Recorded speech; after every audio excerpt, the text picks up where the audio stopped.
শিলিগুড়িতে দ্বিতীয় ইনটেক ওয়েলের উদ্বোধন হলো বুধবার। এদিন দার্জিলিং থেকে ফুলবাড়ির দ্বিতীয় ইনটেক ওয়েলের উদ্বোধন করেন মুখ্যমন্ত্রী মমতা বন্দ্যোপাধ্যায়। এর ফলে শহরে পানীয় জলের সমস্যা অনেকটা কমবে বলে আশা করা হচ্ছে। এদিন বাঘাযতীন পার্কেও ভার্চুয়ালি উদ্বোধন অনুষ্ঠানে উপস্থিত ছিলেন শিলিগুড়ির মেয়র গৌতম দেব সহ পুর নিগমের মেয়র পরিষদ, কাউন্সিলর ও আধিকারিকেরা। শিলিগুড়ির দ্বিতীয় জল প্রকল্পের কাজও শুরু হয়ে গিয়েছে। এদিন মেয়র জানান, দ্বিতীয় ইনটেক ওয়েলের কাজ দ্রুত শেষ করা হয়েছে। শহরে বেশ কয়েক জায়গায় ডিপ টিউবওয়েল বসানো হবে। আগামী কয়েক মাসের মধ্যে শহরে পানীয় জলের অভাব থাকবে না। আমি তো বলেছিলাম যে একটু ডিসেম্বর পর্যন্ত আমাদের টাইম দেওয়া হোক। ডিসেম্বরের মধ্যে আমরা বড় প্রজেক্টগুলো হাতে নেব। দেখুন, জল প্রকল্প প্রথম পর্যায়ে কাজ ফুল সুইংয়ে চলছে। এখন ফরেস্টের সাথে যেই প্রবলেমগুলো ছিল সেই প্রবলেমগুলো প্রায় রিজলভ করে নিয়েছি। খুব অসম্ভব কাজ ছিল। আমরা আলিপুরদুয়ারের ওখান থেকে জমি মাননীয় মুখ্যমন্ত্রী অ্যালাউ করে দিয়েছেন। ওখান থেকে জমি আমরা সেম কোয়ান্টাম দিয়ে এই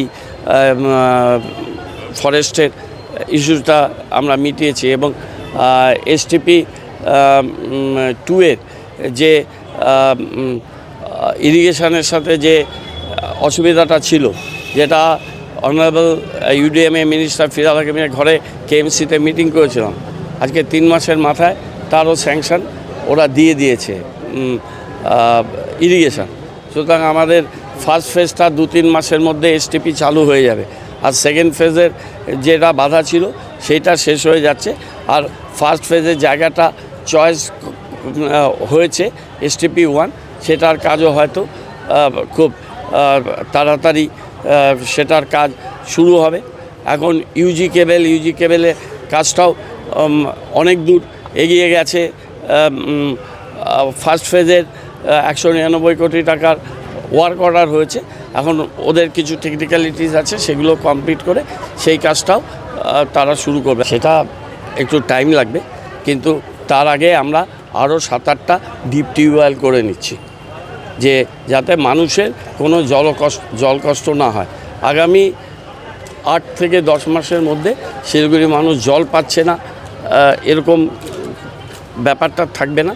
আর এগুলো আমরা সব আমাদের ওয়েবসাইটে, আমাদের পেজে আমরা দিয়ে দিচ্ছি। জল প্রকল্পের এই প্রজেক্টটা আমরা ভিডিও করে দিয়ে দিচ্ছি। আপনারা যদি কেউ দেখতে চান ওখান থেকে দেখুন।